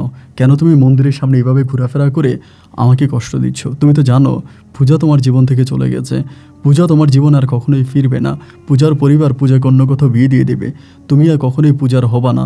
এরপরেও তুমি কেন বারবার পূজার জন্য কান্নাকাটি করে নিজেকে এভাবে কষ্ট দিচ্ছ? আমি এই মন্দির আজকে বহু বছর ধরে পাহারা দিচ্ছি। পূজার একটা সমস্যা হয়েছিল, আমি পূজার ওই সমস্যার কারণে পূজাকে এখানে নিয়ে আসি এবং এখানে এনে পূজার সমস্যার সমাধান হলে পরে আমি পূজাকে আবারও তার রাজ্যে পাঠিয়ে দিই। তোমার সাথে আমার যা কিছু হয়েছে বা তোমার সাথে পূজার যাই কিছু হয়েছে, এই কোনো কিছুই পূজার মনে নাই। এখানে এতগুলো বৎসর যে পূজা ছিল, সম্পূর্ণটা মুহূর্তে আমি পূজার সাথে সাথে ছিলাম। পূজার এখানকার কোনো স্মৃতি মনে নেই। তুমি ওর সাথে যতই কথা বলো, ওকে তুমি ঠিক করতে পারবা না। তুমি ওকে ভুলে যাও, তুমি মুসলিম একটা ছেলে, তুমি নামাজ পড়ো, তোমার ধর্ম অনুযায়ী তুমি কোনো মেয়েকে বিয়ে করো, তুমি পূজার জন্য মন খারাপ করো না। এই কথাটা বলি তখনই উনি আমার এখান থেকে চলে যায় এবং চলে যাওয়া মাত্রই আমার তখন হঠাৎ ঘুমটা ভেঙে যায়। আমি বসে যাই এবং বসে বসে আমি চিন্তা করতেছি, পূজা রূপে যদি আমার কাছে কেউ এসেই থাকে তবে তার নামই হচ্ছে শ্রিয়া। তার মানে শ্রিয়া আমাকে দেখতে পাচ্ছে। আমি যেখানে বসে বসে পূজার জন্য কান্নাকাটি করি, এটা শ্রিয়া দেখতে পাচ্ছে। পূজার জন্য যে আমার ভিতরে কষ্ট হচ্ছে, পূজার জন্য যে আমি না খেয়ে না দিয়ে নিজের জীবন নষ্ট করে দিচ্ছি, এটা শ্রিয়া দেখতে পাচ্ছে। তখন আমি কী করলাম, এই মন্দিরের নিচে গিয়ে, মানে ঠাকুর যাতে আবার না দেখে, কারণ ঠাকুর যদি দেখে তিনি যদি আবার বিচার দেয়, ধরেন আবার তিনি মানুষের কাছে বিচার দিতে পারে আমাদের ধর্মীয় লোকের কাছে, তাহলে তো আমাকে এই পূজার ওই আপনার মন্দিরের এরিয়াতে আমাকে আর যেতে দিবে না। আমি তখন মন্দিরের নিচে একটা বড় পাথরের সামনে বসে পূজার জন্য কান্নাকাটি করতাম। আমি মাথা পিটাইতাম, দেওয়ালের সাথে মাথা পিটাইতাম, এখানেই কান্নাকাটি করতাম এবং রক্ত দিয়ে ওদের বিভিন্ন আমি ওম সহ বিভিন্ন হিন্দুদের যে ওয়ার্ডগুলো হয়, শব্দগুলো হয়, এগুলো লিখতাম। লিখে নিজের মাথা ফাটায় রক্ত বের করে করে লিখতাম। এভাবে 3 দিন 4 দিন 5 দিন 6 দিন 8 দিন 10 দিন কাটার পরে আমি একদিন রাতে আবারও আমি ওই পাথরের ওখানেই শুয়ে থাকি। ওইখান থেকে উঠে যাই এবং খাবার খাই, মানে ফল ফ্রুট খাই, আবার আসি, সেম জায়গায় শুয়ে থাকি। ওই অবস্থার মধ্যে আমার ওই স্ত্রীর সাথে আবারও দেখা হয়। দেখা হলে পরে, দেখা হয় বলতে স্বপ্নের মধ্যে আসে। ও আমাকে বলে, তুমি এখান থেকে যাচ্ছ না কেন, কেন তুমি এরকম করতেছ? আমাকে খুব ধমক দেয়, আমাকে খুব বকাবাধ্য করে, আমাকে করে। আমি স্বপ্নের মধ্যেই তাকে বলি যে আমাকে মেরে ফেলো, তুমি আমাকে ধমক দিও না, আমাকে মেরে ফেলো। আমার সাথে কেন মিথ্যা ভালোবাসার অভিনয় করেছো? আমি তো অভিনয় সহ্য করতে পারি নাই। আমি তোমাকে আমি তোমাকে বলতেছি, আমি জাস্ট 3 দিন তোমাকে সময় দিলাম। এই 3 দিনের মাঝে যদি তুমি আমার পূজাকে আমার কাছে এনে না দাও, তবে আমি আত্মহত্যা করব। আর আমার আত্মহত্যার জন্য তুমি দায়ী হবা, তুমি স্ত্রীয়া দায়ী হবা, কারণ তোমার কারণে আমি আত্মহত্যা করব। এই বলে আমি তাকে একটা ছোটোখাটো একটা থ্রেড দিয়ে দিই 3 দিনের। এইটা আমি তাকে স্বপ্নের মধ্যে দিয়ে থাকি। এরকম করে প্রথম রাত, এই রাতটা ওই দিনটা কেটে গেল, ওই রাতটা কেটে গেল এবং এর পরের দিন দুপুরবেলা একজন মহিলা পূজা দেওয়ার জন্য উপরে যাবে। ওই মহিলাটা দেখে আসছে যে আমি গেটের ওখানে বসে আছি, আমার মাথা ফাটা, আমি মাথা দিয়ে রক্ত বেরোইতে আছে এমন একটা অবস্থা। মহিলাটা তখন এখানে আসছে, এসে আমাকে বলে, কী হয়েছে তোমার, এখানে এরকম করতেছো কেন? আমি বললাম, আমি এখানে এরকম করতেছি না, আপনি পূজা দিতে আসছেন তো, আপনি তো জানেন না যে ওখানে যাওয়া যায় না। উনি বলে, না, আমরা অর্ধেক পর্যন্ত যাব, অর্ধেক পর্যন্ত গিয়ে আমরা পূজা দিয়ে চলে আসবো, আমরা উপরে উঠবো না। আমি বললাম, ঠিক আছে, উপরে উঠবেন না, অর্ধেক পর্যন্ত যাবেন তো যান, এখানে কেন দাঁড়িয়ে আছেন? পরে আমাকে বলে, তোমাকে না বলেছি এখান থেকে চলে যাওয়ার জন্য, এরকম করে বলতেছে। আমি বললাম, আপনি আমাকে এখান থেকে চলে যেতে বলেছেন, আপনি কি? পরে আমাকে বলে, তোমাকে না বলেছি এখান থেকে চলে যাওয়ার জন্য, তুমি কি নিজের মৃত্যু নিজে ডেকে আনতেছ? তখনই আমি বুঝে যাই যেটা কোনো মহিলা না, এটা খোদ শ্রিয়া। আমি বললাম, শ্রিয়া তুমি? পরে আমারে বলতেছে, আমি বলছি এখান থেকে চলে যাও, এখান থেকে চলে যাও, তা না হলে তুমি মরা পড়বা। আমি বললাম, আমি তো মরার জন্যই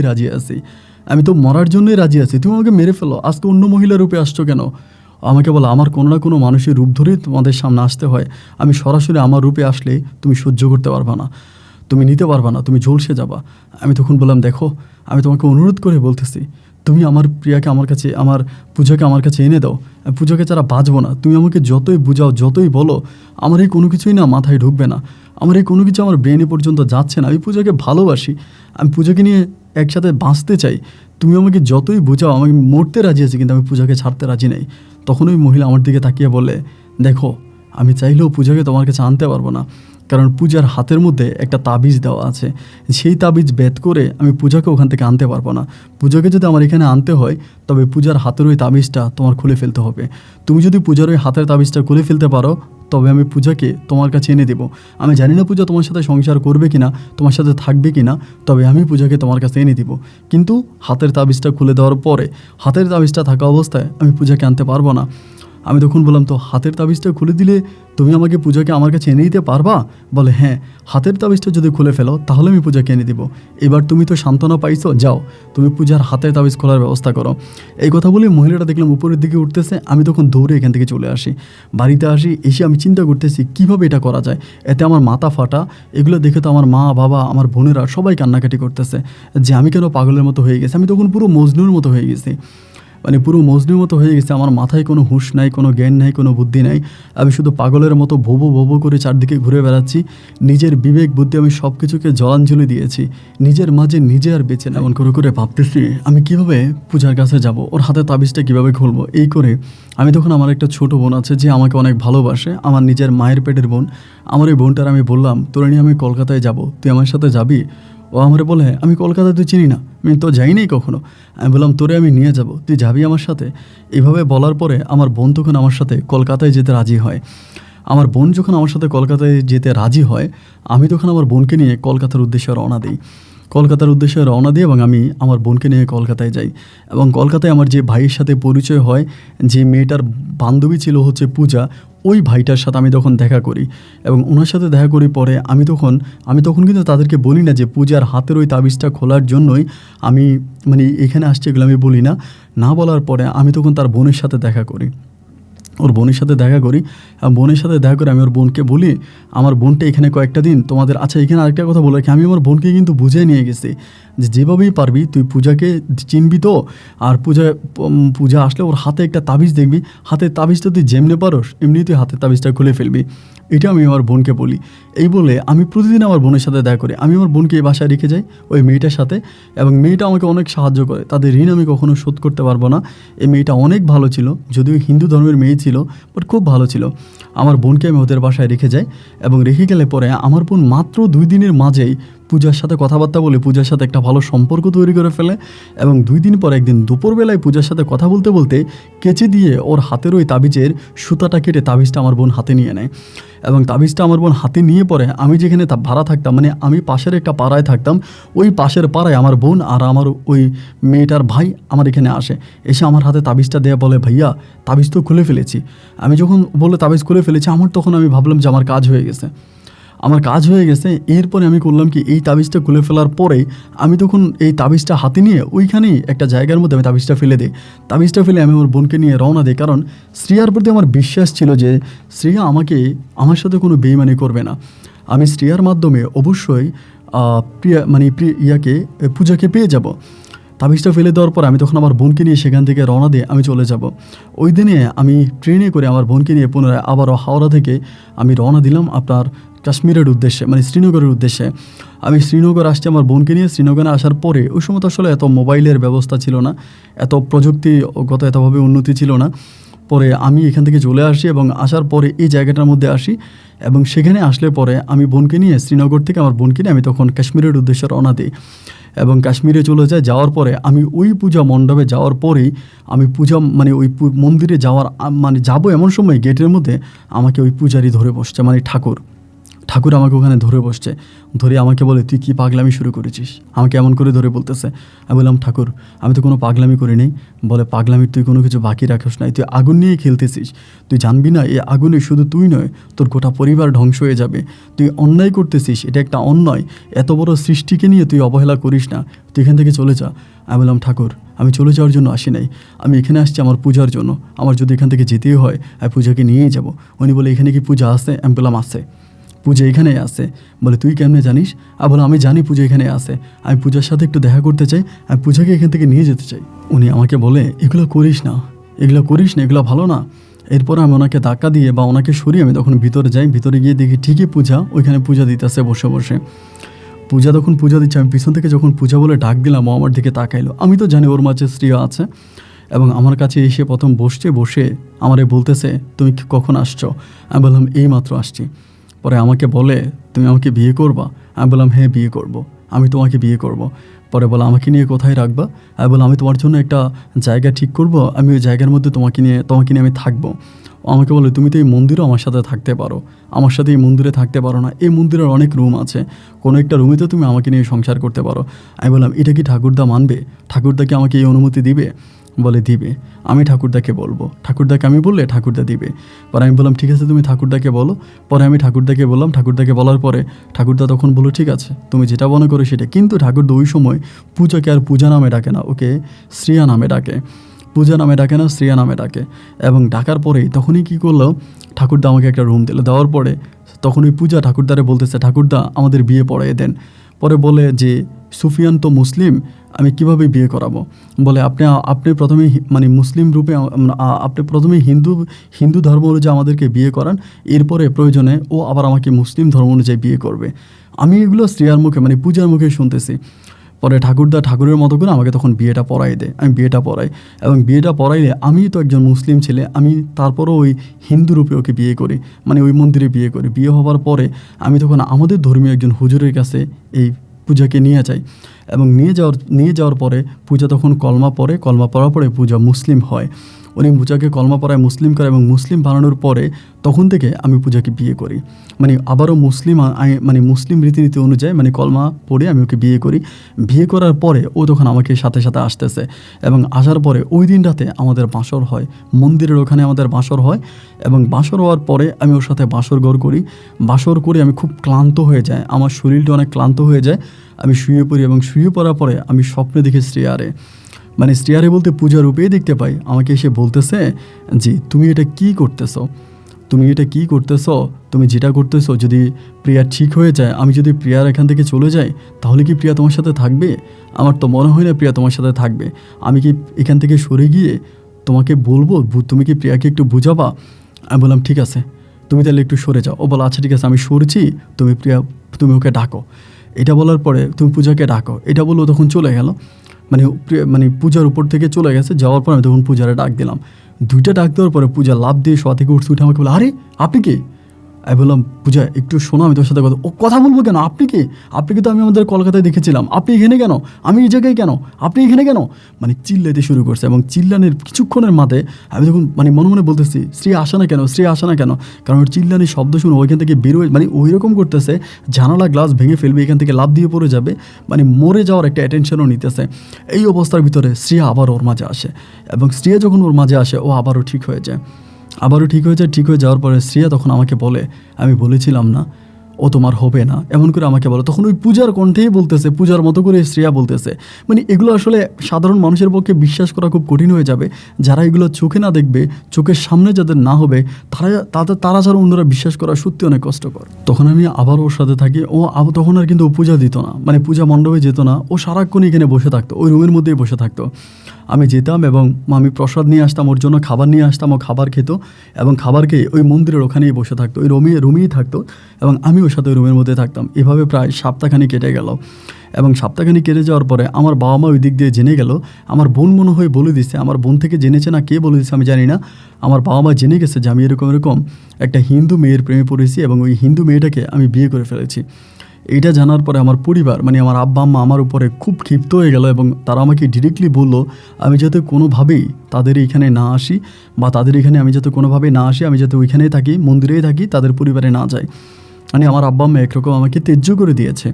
পরে আমি আর ওইখানে জেনে এখানেই বসে আছি। এই প্রতি রাতেই আমি শ্রেয়াকে বলি যে শ্রেয়া তুমি একটু সরো দেখি পূজাকে মানে করতে পারি কি না, এরকমভাবে আমাকে বুঝায় না। বোঝানোর পরে ও আবারও চলে যায়। কোনোভাবে আমাকে ঠিক রাখতে পারি না। এই ও ভালো থাকে এইও খারাপ হয়ে যায়, এইও ভালো থাকে এইও খারাপ হয়ে যায়। মানে ওই যে যখনই শ্রেয়া থাকে ওর মাঝে তখনও ভালো থাকে, আবার শ্রেয়া সরে গেলেও খারাপ হয়ে যায়। এইভাবে দীর্ঘদিন যাবৎ ও আমার সাথে থাকে এবং দীর্ঘদিন পরে হঠাৎ করে একদিন কলকাতা শহর থেকে শ্রেয়ার মানে পূজার বাবা মা ওরা এখানে চলে আসে। এখন তারা এই ঠিকানা কীভাবে পেলো এটা আমি জানি না। তারা কি কোনো মাধ্যমে কাউকে কোনো তান্ত্রিকের কাছে গিয়ে ঠিকানা খুঁজে পেয়েছে না কীভাবে পেয়েছে জানি না। তারা এখানে এসে পূজাকে দেখে ফেলে এখানে এবং মন্দিরে এসে তারা পূজারে নিয়ে যাচ্ছে। ওই সময়তে আমি বলেও বসলাম যে আমি তো পূজাকে বিয়ে করেছি, আমি পূজার স্বামী। পরে বলতেছে যে তখনও কিন্তু পূজার মাঝে শ্রেয়া আছে, সেই মুহূর্তেও আছে এবং পরে বলতেছে যে আপনি ওর কেমন স্বামী? আমি বললাম আমাকে বিয়ে করেছি, ও আমার স্বামী, আমি ওর স্বামী, আমি ওর সাথে যাব। পরে ঠাকুর যিনি ছিলেন তিনিও বললো যে হ্যাঁ আমি বিয়ে পড়াই দিছি। বলে ঠিক আছে আপনি যদি আমাদের মেয়েকে বিয়ে করে থাকেন তাহলে তো আপনি আমাদের জামাই, তো আমরা জামাই নিয়ে যাব, চলেন আমাদের সাথে। আমি যখন যাচ্ছি তখন আমি ওর সাথে বসে আছি, তখনও কিন্তু ওর মাঝে শ্রেয়া আছে। তখনই শ্রেয়া আমারে বলতেছে, মানে কানে কানে বলতেছে, ওই বলে আর কি, কিন্তু কথাগুলো শ্রেয়াই বলে, আমারে বলে যে আমারে কিন্তু ওইখানে নিলে ওরা আমারে তান্ত্রিকের কাছে নিয়ে গিয়ে আমারে তাবিজ তোমান পরাই দিবে, তখন কিন্তু আমি তোমাকে চিনব না, তখন কিন্তু তোমাকে মারবে, তখন কিন্তু তোমাকে আমার কাছ থেকে সরাই দিবে। আমি বলছি মারুক কাটুক যাই করুক সরাই দেখ, এতে আমার কোনো কিছুই নাই, আমি তোমাকে আমার কাছে আনবই আনবো। এরকম করে করে ওদের উঠানে আসছে, ওদের বাড়িতে আসছে, এবং ওদের বাড়িতে ঢুকা মাত্রই পূজা অজ্ঞান হয়ে গেছে, মানে বাড়িতে ঢুকা মাত্র জ্ঞান হারিয়ে ফেলছে। মানে ওদের ওই বাড়িটাও আপনার করা ছিল, আপনার মানে তাবিজ তুমান দেওয়া ছিল বা কিভাবে বন্ধ করা ছিল, শ্রেয়া ওই তাবিজ তুমান বিগিয়ে ভিতরে ঢুকতে পারে নাই। এবং যখনই শ্রেয়া পূজার কাছ থেকে সরে যায়, পূজা তখনই সে ওদের উঠানে গিয়ে জ্ঞান হারিয়ে ফেলে। এবং জ্ঞান হারিয়ে ফেলার পরে ওর যখন জ্ঞান ফিরে এবং জ্ঞান ফিরলেও তখন আমার দিকে তাকায় বলতেছে উনিকে, ওর বাবা মা সবাইকে চিনতেছে, সবার সাথে ওর ভালো সম্পর্ক, বাট আমাকে চিনে না, আমারও চিনতে পারে না। পরে ওর বাবা মা ওরে বলতেছে যে তুই না ওকে বিয়ে করেছিস। উনি বললো উনি নাকি তোর হাজব্যান্ড, তোর স্বামী। ও বলতেছে কিসের স্বামী, আমি কাকে বিয়ে করেছি, আমি তো কাউকে বিয়ে করি নাই, আমি এতদিন কোথায় ছিলাম, আমি এখানে কেন, আমি এতদিন কই ছিলাম। ওর বাবা মা বলতেছে তুই কাশ্মীরে ছিলি, শ্রীনগর কাশ্মীরে ছিলি, ওইখানে ছিলাম, আমরা তোর ওখান থেকে নিয়ে আসছি। বলে আমি ওইখানে গেলাম কীভাবে, আমি ওইখানে কেন গেলাম, আমি এখানে কেন, এই লোক এখানে কেন। পরে আমারে বলতেছে যে তুমি এখানে কেন, বা ওরা যখন আমাকে জিজ্ঞেস করে, পরে আমি তাদেরকে মানে পুরো সত্যি ঘটনাটা সব কিছু খুলে বলি যে ওর সাথে একটা পরি আছে, ওই পরি ওকে ওইখানে নিয়ে যায়, এরপরে ওর সাথে আমার প্রেম হয়, তারা সব মেনে নিছিল। কিন্তু যখনই আমি বললাম আমি মুসলমান, আমি কাশ্মীরের একজন মুসলিম ছেলে, এটা বলা মাত্রই তারা আমার সাথে আর একটা সেকেন্ডও ভালো ব্যবহার করলো না। আমাকে ওখান থেকে মেরে ওদের ওই এরিয়া থেকে আমাকে বের করে দিল। এবং বের করে দেওয়ার পরে আমি তাদের এরিয়ার বাইরে চলে গেলাম। ওই জায়গায় আমি একটা বাড়ির মধ্যে, মানে অন্য একটা পাড়ায় আমি তখন ঘুমাইলাম। সেই রাতের বেলা আমি শ্রেয়াকে আবারও স্বপ্নে দেখি। শ্রেয়া আমাকে একই কথা বলে যে সুফিয়ান তুমি এখান থেকে চলে যাও, তুমি এখানে থাকলে ওরা তোমার মেরে ফেলবে। আসলে আমি যদি কোনো নারী হতাম, আমার যদি কোনো শরীর থাকতো, আমার তো কোনো শরীর নাই, যদি আমার কোনো শরীর থাকতো আমি আমার শরীর দিয়ে তোমাকে ভালোবাসতাম। আমি জানি তোমার মতো সাচ্চা দিলওয়ালা ভালোবাসার ছেলে এই দুনিয়াতে হয় না, কিন্তু আমার তো ক্ষমতা নাই, আমি তো পড়ি, আমি তো জিন, আমি তো কোনো শরীর নিয়ে তোমার সামনে যেতে পারবো না, অন্য কারো শরীর ছাড়া তোমার সামনে আমার যাওয়া সম্ভব না, তুমি এখান থেকে চলে যাও। শ্রেয়া কখনো মানে পূজা কখনোই তোমার হবে না। আমি এক সপ্তাহ বরাবর তাদের ওইখানে ঘোরাফেরা করি, তাদের বাড়ির আশেপাশে এখানে সেখানে। লাস্ট পর্যন্ত তারা আমার মারে, মানে পর্যাপ্ত পরিমাণে মারার পরে আমি সেখান থেকে মায়ের খেয়ে কলকাতার এক হসপিটালে ভর্তি হই। পরে আমার বাবা মা এইভাবে ওই যে ঠাকুরের কাছ থেকে আমার ঠিকানা নিয়ে আমাকে কলকাতা থেকে, আমার বোন সহ এসে আমাকে কলকাতা থেকে জোর করে নিয়ে যায়। যেদিন আমাকে কলকাতা থেকে নিয়ে যায়, আমি সেদিন তাদের এলাকারই একজন গণ্যমান্য ব্যক্তির মাধ্যমে পূজার সাথে একটু কথা বলি। আমি শুধু পূজাকে বলি, পূজা আমি জানি তুমি আমাকে চিনবা না, আমি জানি আমার কোনো স্মৃতি তোমার মনে নাই, আমি জানি তুমি আমার হবা না, কিন্তু তারপরেও একটা কথা বলতে চাই, এই পৃথিবীতে আমি একবার এসেছি আর তোমাকে একবারে ভালোবেসেছি। আমি তোমার জন্য সারা জীবন অপেক্ষা করে যাব। আমার বাড়ি কাশ্মীর, আমার ঠিকানা সব তোমার বান্ধবীর নাম বলি যে ও জানে, যদি পারো আমার কাছে ফিরে এসো। এইটা বলে আমি তখন চলে আসি। বাট ও আর আসে না। দীর্ঘ প্রায় 1.5 বছর পরে এর মাঝে আর ওই শ্রেয়ার সাথে আমার কোনো দেখা নাই। শ্রেয়ার সাথে আমার আর কখনোই স্বপ্নেও আসে নাই বা শ্রেয়ার সাথে কথাও হয় নাই। কলকাতা থেকে ফিরে আসার পরে 1.5 বছর পরে একদিন, আমি তখনও বিয়ে শাদী করে ওইখানেই পড়ে আছি। 1.5 বছর পরে ওই ঠাকুর ওখান থেকে একজন লোক আমার জন্য পাঠায় আমার বাড়িতে, যে ওই যে পূজা যেই মানে মন্দিরে থাকতো, ওই মন্দিরের যিনি ঠাকুর ছিলেন উনি একজন লোক পাঠায় আমার জন্য, যে যাও সুফিয়ানকে একটু মন্দিরে আসতে বলো।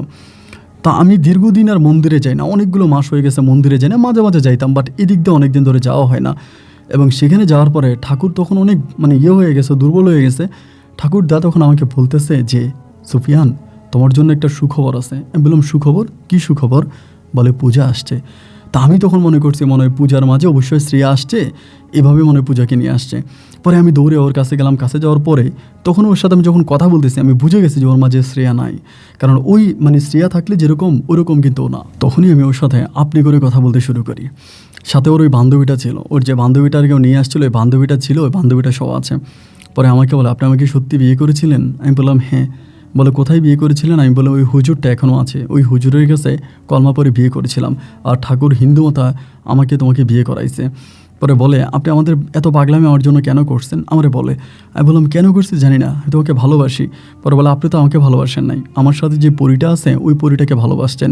আমি বলি, তোমার সাথে থাকা ওই পরীটাকেই যদি ভালোবাসতাম তাহলে তুমি তোমার বাড়ির উঠানে যাওয়ার পর তো জ্ঞান হারিয়ে ফেলেছো, তখন তো তোমার কাছ থেকে ওই পরীটা চলে গেছিলো।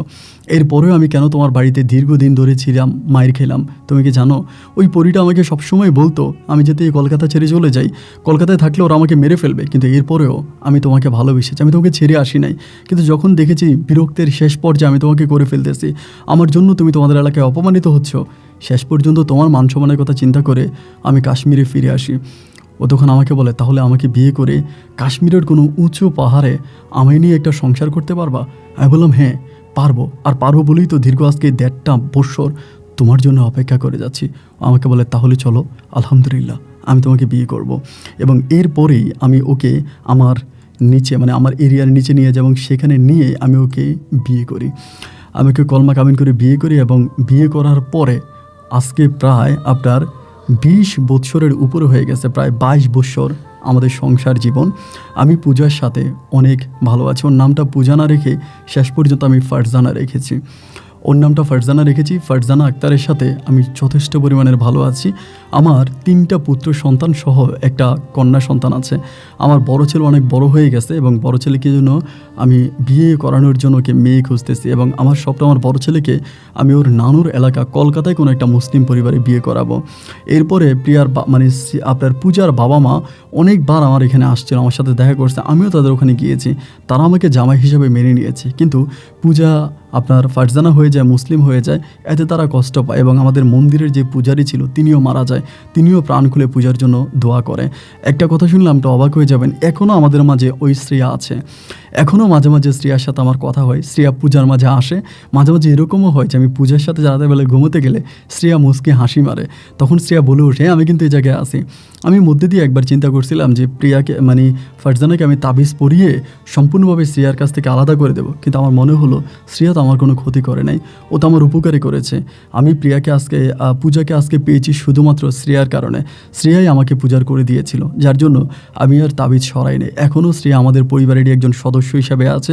মাঝে মাঝে আমাদের ধর্মীয় অনুষ্ঠানগুলোতে আমরা শ্রেয়াকে দাওয়াত দিই, শ্রেয়া আসে, আমাদের সাথে খাওয়া দাওয়া করে এবং খুব নর্মালি বিভিন্নভাবে বিভিন্ন মানুষের রূপে, বিভিন্ন প্রাণীর রূপে ও আমাদের পরিবারে এখনও আসে, ওর সাথে আমাদের কথা হয় এবং এখন পর্যন্ত আমরা অনেক ভালো আছি। আমি এখনও কাশ্মীরেই আছি আমার বউ সন্তানদেরকে নিয়ে এবং আমাদের পরিবারে আরেকজন সদস্য শ্রেয়াও আমি কোনোদিন আমার পরিবারের বাইরের কাউকে ভাবি না, শ্রেয়াও আমাদের পরিবারের একটা সদস্য। আপন ভাই, আমি আপনাকে চিনি না, আমার বন্ধু রাব্বির মাধ্যমে আমি আপনাকে পেয়েছি এবং আপনার গল্পগুলো রাব্বির শোনে এবং শোনার পর আমাকে কাশ্মীরি ভাষা ট্রান্সলেশন করে বলে, সেইখান থেকে আমি রাব্বির কাছে আমার গল্পটা বলি এবং রাব্বি আপনাকে আমার গল্পটা শোনায়। যদি পারেন আমার এই গল্পটা রেকর্ড করবেন। ভালো থাকবেন। আসসালামু আলাইকুম।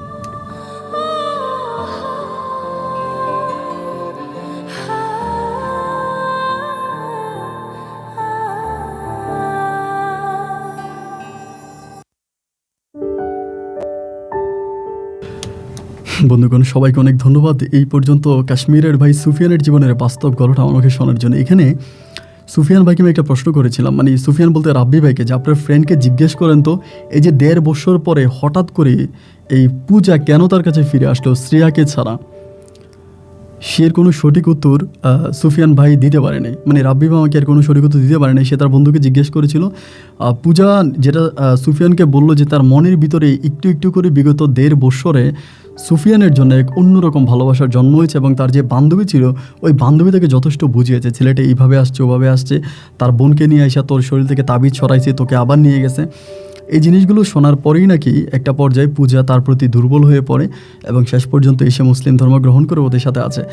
আমার কাছে গল্পটা অসম্ভব রকমের ভালো লেগেছে এবং আমার কাছে মনে হয় যে আমরা কলকাতার হচ্ছে তাজমহলের গল্প শুনেছিলাম, সম্রাট শাহজাহানের কথা শুনেছিলাম, সম্রাট শাহজাহানের থেকেও আরও বেশি ফাইটিং ভালোবাসার জন্য আমাদের মুসলিম ভাই সুফিয়ান করেছে কাশ্মীরের মাটিতে। অসম্ভব রকমের সুন্দর ছিল গল্পটা। এই গল্প আপনার কাছে কেমন লেগেছে সেটা অবশ্যই কমেন্ট বক্সে লিখবেন।